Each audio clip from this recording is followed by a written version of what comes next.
They're not running the show. Right, and then in the downstairs, the Metro Court downstairs, yeah. Yes. Yeah, you kind of grab her around the neck and say, listen up, sister. Yeah. Well, you're definitely a hit on there. I know so many people have nothing but rave reviews for you, including the fans and the people that write the soap articles and stuff like that. Everybody just absolutely adores you. So you're doing a phenomenal job. Well, that's very kind of you to say. Thank you. You're welcome. We also see an instant connection between you and Alexis, and I think you'd make a great couple. So maybe, possibly, she can turn Julian/Derek around, because we want you to stick around for a really long time.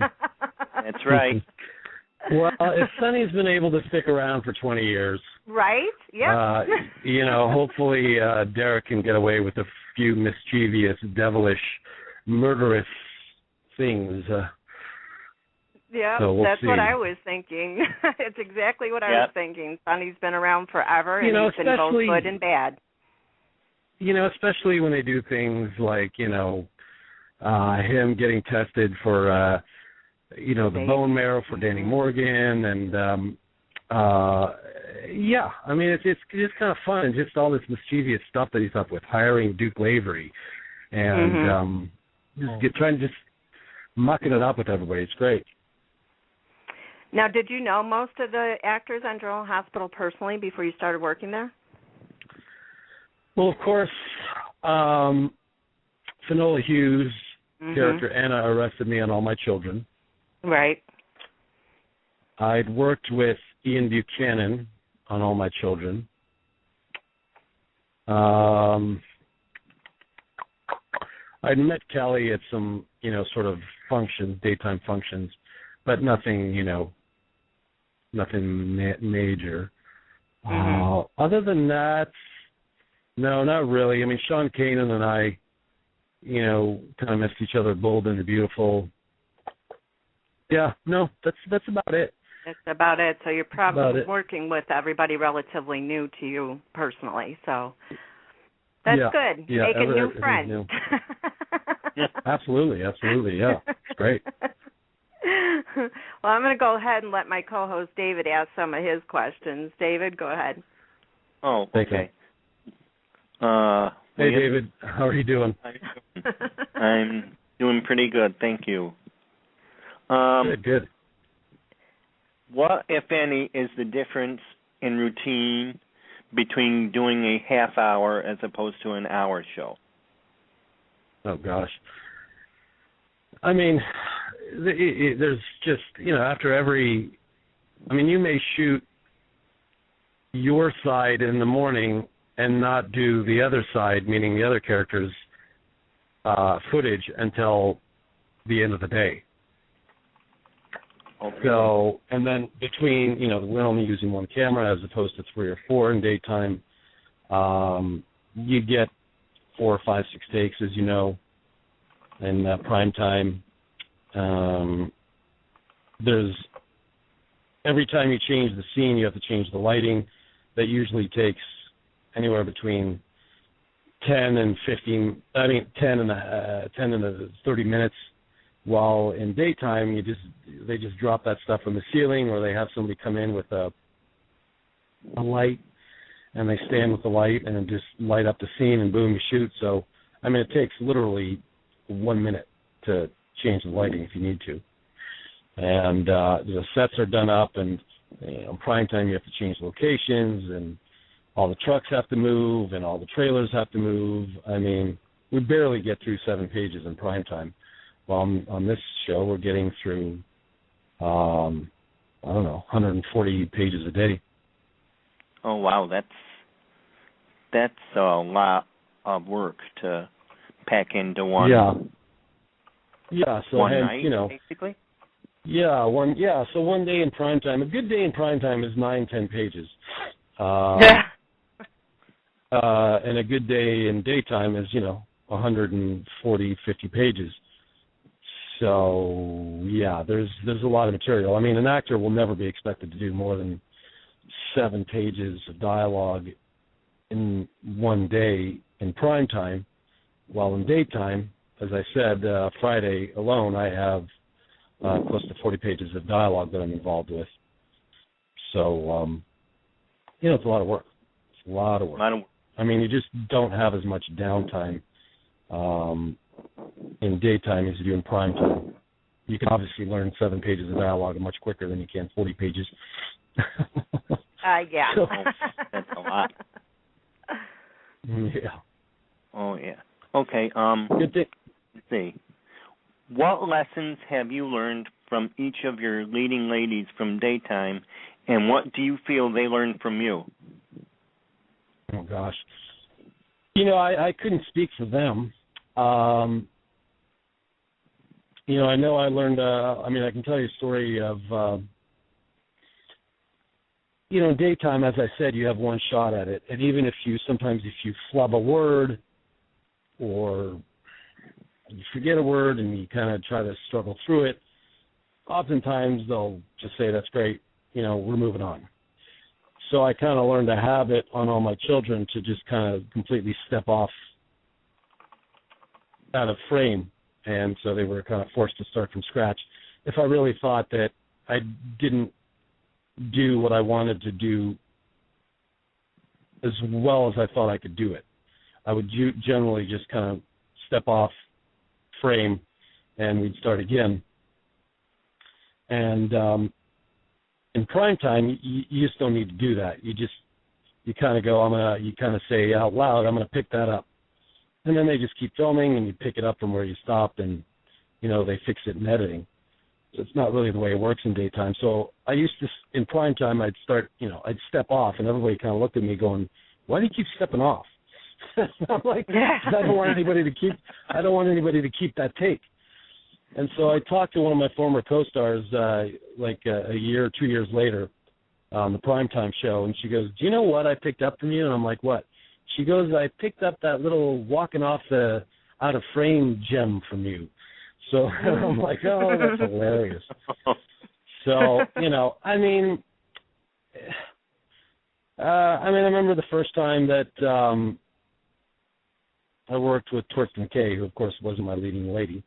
But he was extremely very nice to me and very generous in his time when I first did Port Charles way back when. Just made sure I was real comfortable with the pace. And he was very generous that day. So I'll always remember that. And, as far as the ladies, I think, we just work off each other. I don't know if we're learning so much off of each other, but it's just so fun to work off different ladies in daytime because it's just a different experience with everybody. It is. Oh, thank you. Okay. As a recast character, what steps do you take to prepare for the role that you were given?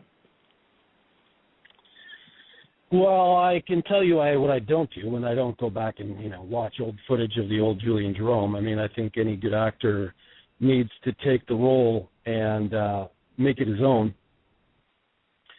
So all I really could do is there's a producer upstairs that kind of is still with the show, that's been with the show for many years, and she has the history of the show.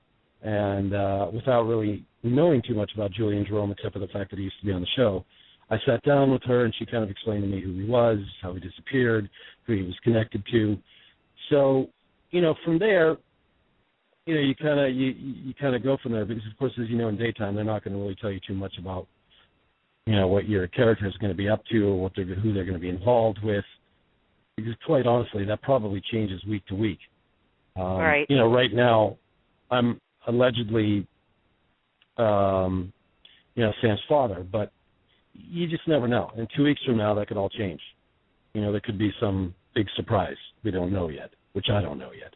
So you just there's only so much preparing you can do because, all I do personally for this character is I make up his own backstory. I get a little bit of history from the show, from the producer, and then I come home and I make a biography of this guy.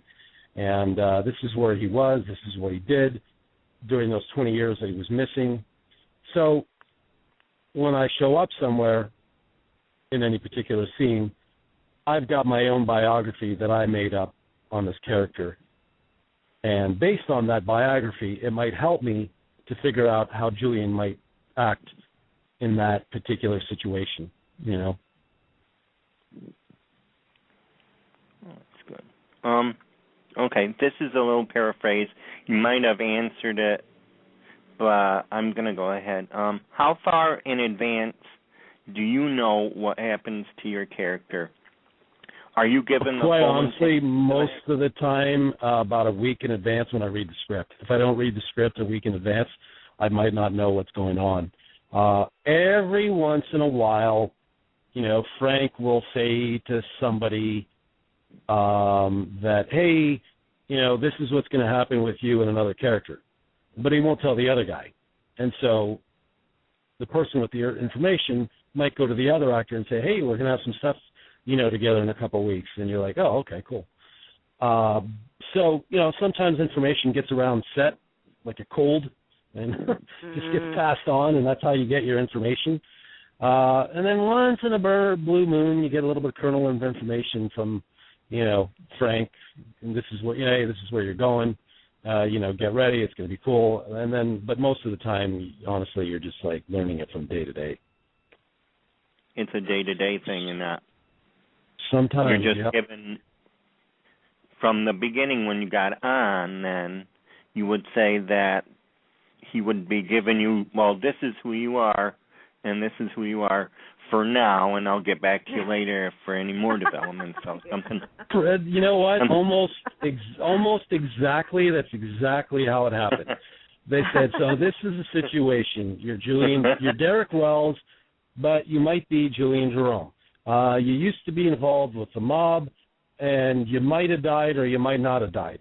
And you might have had an affair. You might have had an affair with Alexis, and you might have had a baby with Alexis. So Sam might be your daughter, but that could all change in 2 weeks depending on the chemistry between you two. God. So, you know,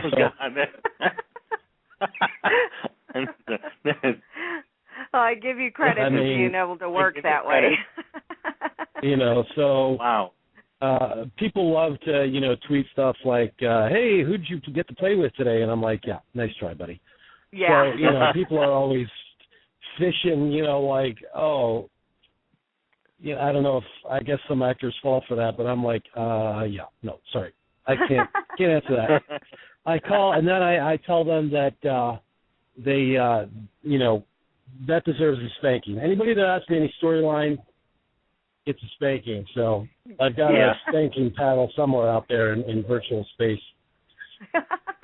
Yeah, you never. Yeah, with being on Twitter now, you got to keep on your toes. Yeah. What made you decide to join Twitter? Well, my PR agent kind of broke it down to me in simple terms that I could understand because I was dead set against it. It's kind of like explaining it to a 3-year-old. Okay. me being a 3-year-old. She said, "You know the buckets of fan mail that the daytime actors used to get, and that the producers would count, and it would essentially go into the calculation of whether they should keep you on the show or not." I mean, it was definitely a huge factor in how much fan mail you got. And I said, yeah. And she goes, well, that doesn't exist anymore. What you get is Twitter fans. And the more Twitter fans you get, the more that goes into baking your cake. And I'm like, oh, okay, I get it. So your cake either rises or it dies in there with or without your Twitter fan base. So you are the yeast. You are the yeast. They are the yeast, one or the other. Yeah, one of the two. Yeah, I'll have to figure that out. So what do you think about it now that you're on it? Was it easy to learn how to do? Yeah, I mean, you know, the first time I did a Twitter chat, Deb was there to kind of make sure things went smoothly because, you know, there's all this techno lingo, you know, where I have to go to Ask Will, and I'm like, what the hell are you talking about, Ask Will? And so I finally sorted that out, and then you got to keep scrolling back to the top for the new tweets, and you have to have a lot of patience because fans will ask the same questions 5 times in 4 minutes.